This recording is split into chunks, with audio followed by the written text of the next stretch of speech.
All right, guys, so today we're going to be talking about Chapter 20, Section 3. It's called the Atlantic Slave Trade.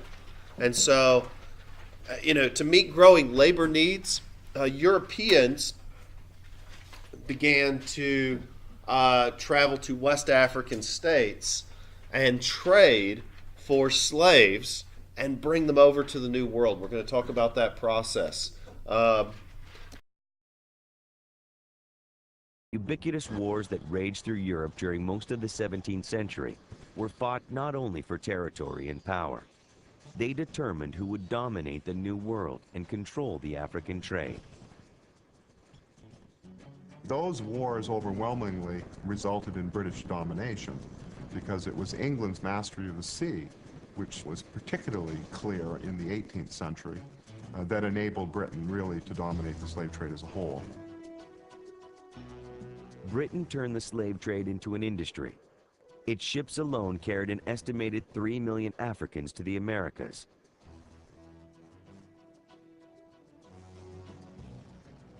But there was still plenty of opportunity for France, the Netherlands, and virtually every other country in Europe to take part in the trade. By the 1700s, money from the trade helped build the cities of Liverpool and Bristol in England, and the French city of Nantes. All of them participated in a great triangle of profit. The triangular trade is a phrase that's used to emphasize the link between Africa, the tropical Americas, and Europe, hence the triangle. Goods, commodities are shipped from Europe to West Africa to buy slaves. Slaves are taken to the Americas to grow sugar. Those crops are then shipped to Europe, where they're manufactured for re-export to Africa to buy slaves. That's the idea of a triangular trade. I want to begin by looking at slavery in Africa.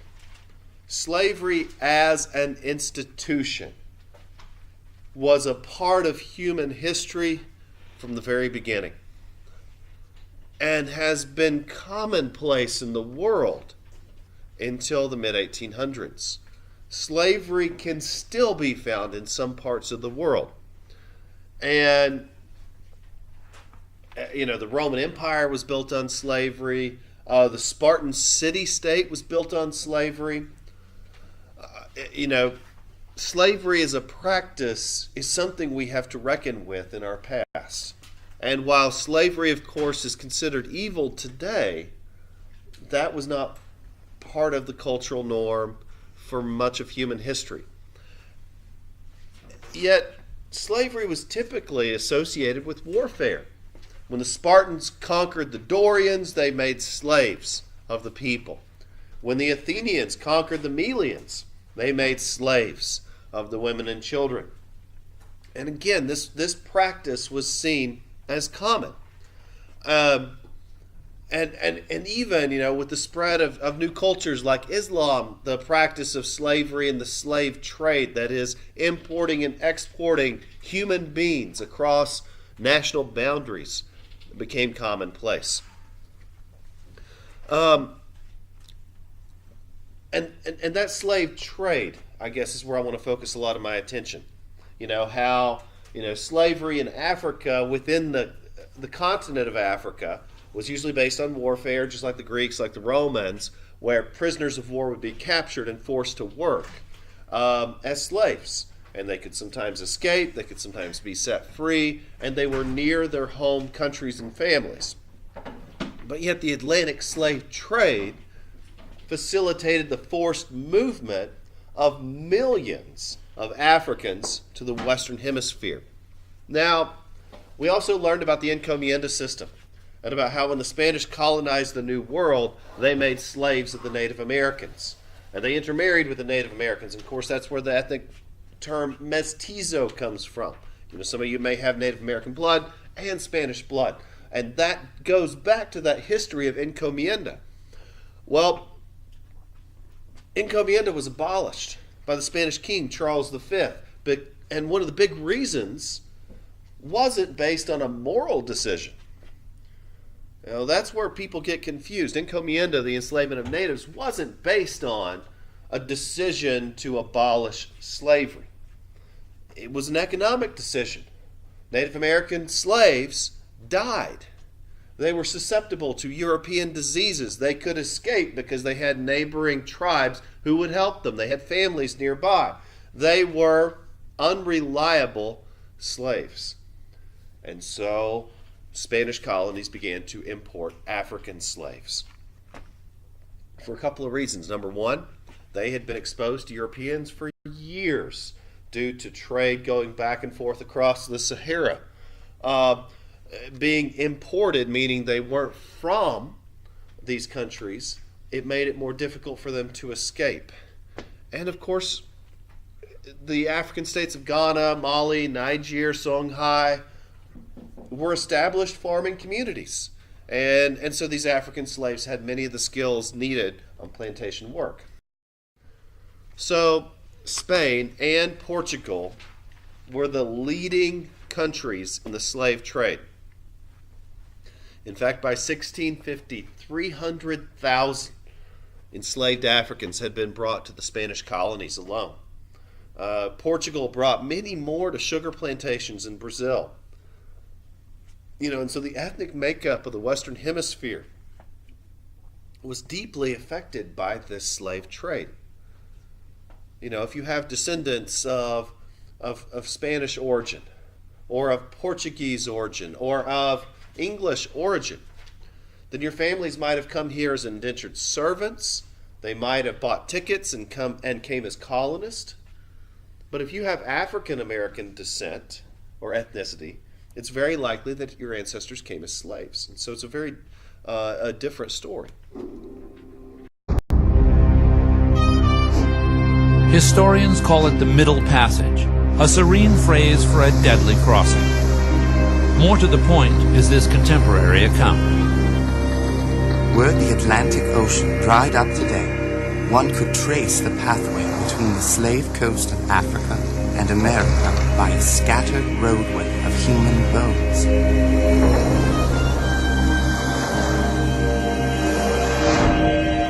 Death haunts the slaves from the moment they are bound together for shipment. These are the kinds of shackles that were used in Africa. This ring was placed around the neck and locked. It is heavy. It's abrasive. It can cut the skin. The chain would make sure that one could not break away from the other. Over the span of 200 years, 20 million Africans cram the holds of slave ships. Life on the slave ship must have been hell. Hot, humid. People were sick. They had dysentery.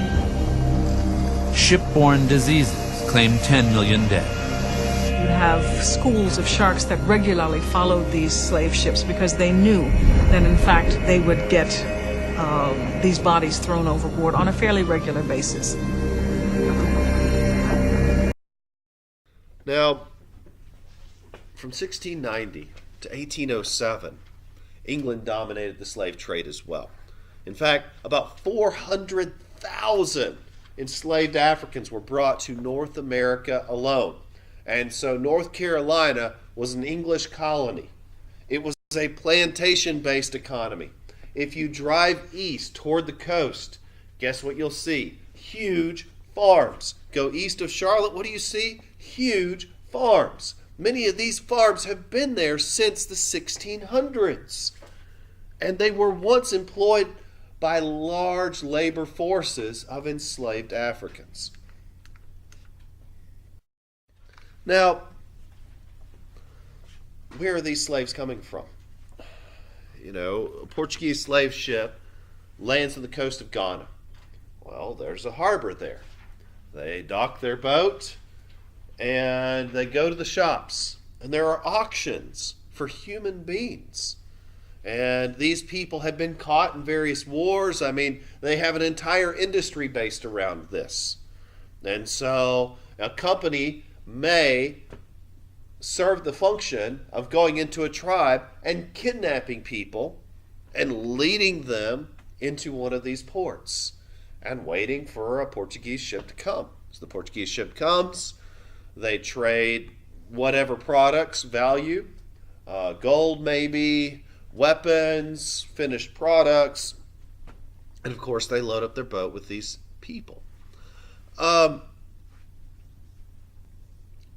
when one of these African kings would oppose the slave trade, they found themselves up against a powerful economic force. There was a lot of money in the slave trade. Just like when abolitionists in the United States began to complain about the slave trade, what did the southern states do? They rebelled. Why? Because there was a lot of powerful economic drive to maintaining the slave trade, just like there was back then.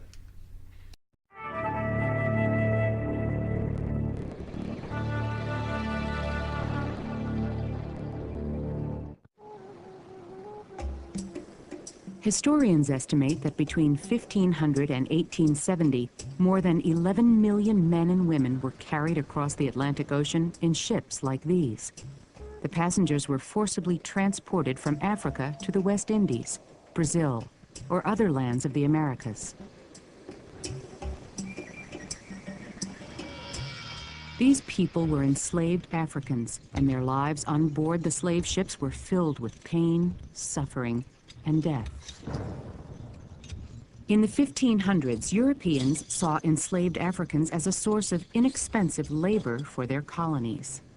European planters established plantations or huge farms in North America, South America, and the Caribbean.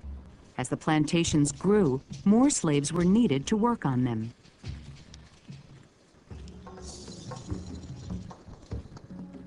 Slavery had existed in Africa since ancient times. Some African kings and merchants captured people and sold them as slaves to European traders, as well as to Arab merchants. When the demand grew, kings often sent their warriors to attack neighboring villages for slaves. The Europeans treated slaves like cargo. They were locked inside cells for weeks until ships could take them to colonies across the ocean. For slaves, life on a slave ship during the Middle Passage was a nightmare. Even crew members were shocked by the conditions in the slave holds. When I had to enter the slave deck, I was forced to crawl over the slaves. The Negroes are frequently packed so close together that they have not so much room as a man in his coffin. I was so overcome with the heat, stench, and foul air that I nearly fainted.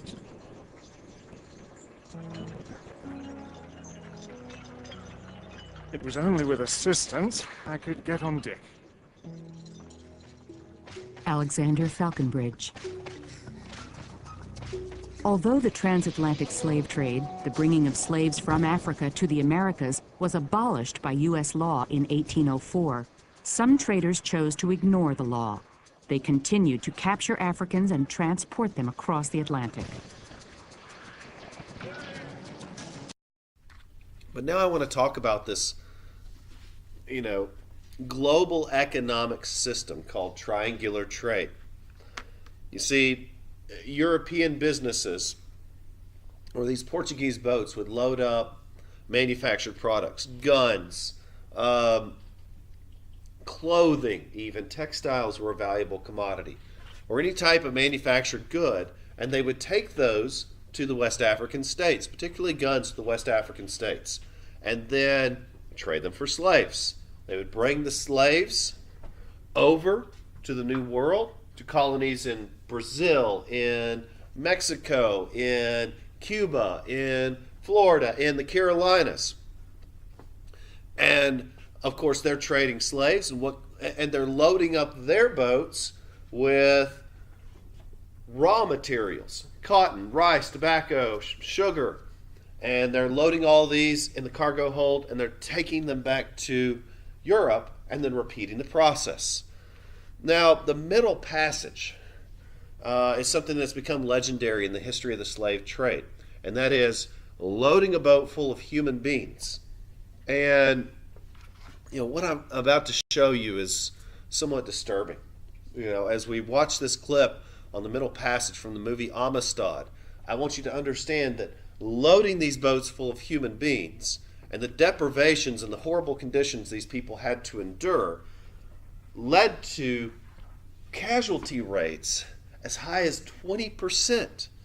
And so these Portuguese businessmen, they're very calculating. They're saying, we'll lose 20% of our people, but it's worth it, and the money we'll save to treat them this way. So here we go on the middle passage.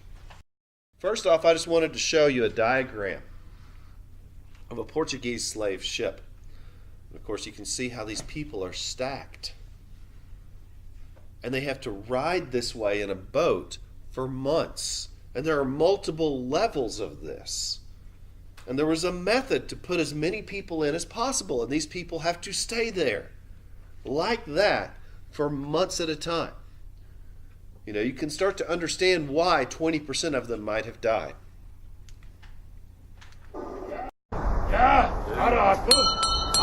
In 1733, the slave market receives royal visitors from across the sea. Their names, King June and Prince Akashi, leaders of an African tribe known as the Akwamu. Before the year is out, they will help lead the slave revolt. But until they arrived here in chains, tearing down the establishment was the last thing on their minds. That's because the Akwamu were the establishment, at least on the African side of the Atlantic. The lower Gold Coast, a key supply hub for slavers and the home turf of the Akwamu tribe. Trade in human beings will drain Africa of roughly 20 million men, women, and children over the span of 200 years. Called black gold, slaves are the world's most valuable economic resource. African chieftains are not blind to the profits that Europe is raking in from their shores. Soon the Akwamu nation muscles its way into the business. By 1710, they represent a corner of an infamous global triad. The slave trade that connected Africa, the Americas, and Europe is generally known as the triangular trade. Starting from Africa, you have a variety of commodities like cloth, metalware, firearms, ammunition being traded for human beings. Akwamu leaders like King June and Prince Akashi grab a big piece of the action. Warriors as well as businessmen, they conquer and pillage the neighboring kingdoms. Trading humans for guns is a popular form of exchange, but not the only one. The Danish also buy slaves with cash. And where do they get the money? Well, they make it from selling their Caribbean rum in Europe. In other words, and here's the sick twist, the slaves working the sugarcane fields of St. John are indirectly creating the cash base to enslave their own people in Africa. A popular Akwamu proverb is Sika ne ohene, money is king. The Akwamu turn the proverb into a battle cry. If communities did not pay their taxes as demanded by the Akwamu state, they would be subject to military invasion and conquest. People would be captured. Many of the men would be executed, but some would also be sold into the slave trade. But King June and Prince Akashi are about to suffer a major role reversal. Defeated by a rival tribe, the Akwamu will be sold as slaves to the Danish. Soon, King June and Prince Akashi will follow their victims on a voyage through hell. Now, in the Americas, these captured Africans were sold at auction to the highest bidder. Life as a slave is obviously very difficult. Long hours, poor food, substandard housing. I mean, it's awful. These people are owned as property. And yes, they would sometimes rebel. You know, there's a great movie, The Amistad, is based on a slave ship that was bound for one of these harbors, and the slaves took over the ship and escaped. There are even stories of plantations where the slaves would rise up. Nat Turner, the country of Jamaica, the country of Haiti. Both nations were based on slave uprisings, where slaves outnumbered their masters and they took over the islands for themselves. So meanwhile, when brought over, a lot of the African cultural and musical traditions continued.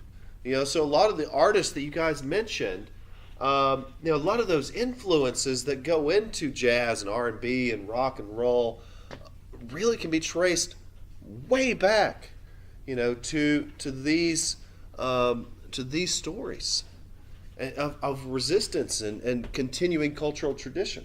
When in 1517 the Europeans first came trading for slaves, the Africans had a ready-made product. Europeans fitted themselves into existing trading patterns along the African coast, and then gradually, as the slave trade became more important, came to dominate the slave trade as a whole. The men who were most wanted as slaves were, of course, men who were in the prime of life, teenagers, men in their 20s. They were strong and they were angry. Some African kings distrusted the Europeans. They refused to take part in the slave trade.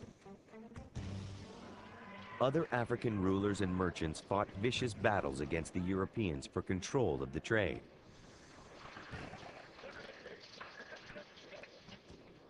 But most monarchs echoed the opinion of one African ruler who declared to a European slaver, We want three things: powder, ball, and brandy. And we have three things to sell: men, women, and children. Traders exchanged goods for human merchandise. But cowries, small seashells indigenous to the Indian Ocean, near the Maldive Islands, were the currency of choice. Muslim merchants brought the shells to West Africa to exchange for African goods and slaves. As currency, cowrie shells were traded by the bag. A trader could pay as much as 40,000 shells for a single African. Hauling shiploads of seemingly worthless shells to buy slaves was a large inconvenience for European traders. But European money meant absolutely nothing to African slavers.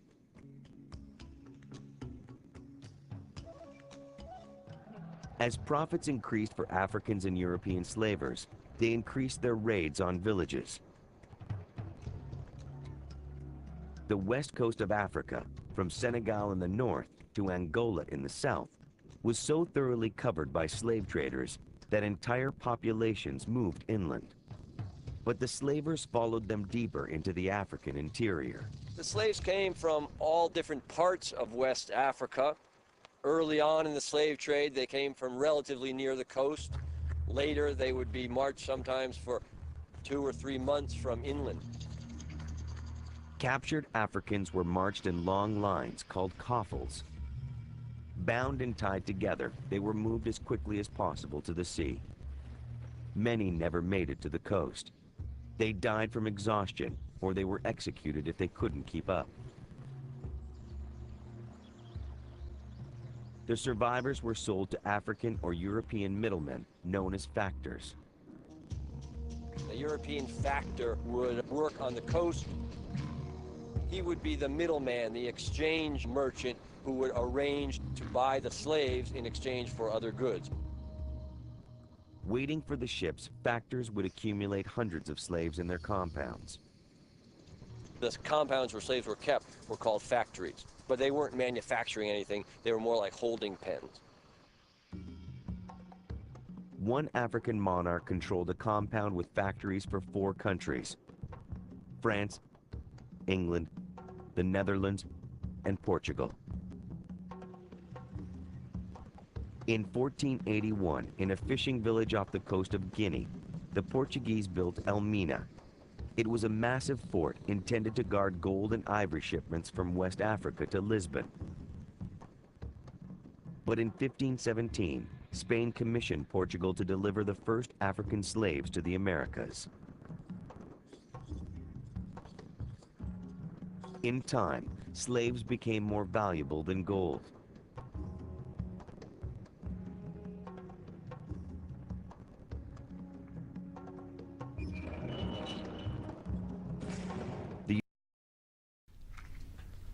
So I wanted to show you this. It's kind of hard to see, but it's an advertisement for human beings to be sold at Charleston, which is not far from here. And it was in 1769, not that long ago. These people were being brought over.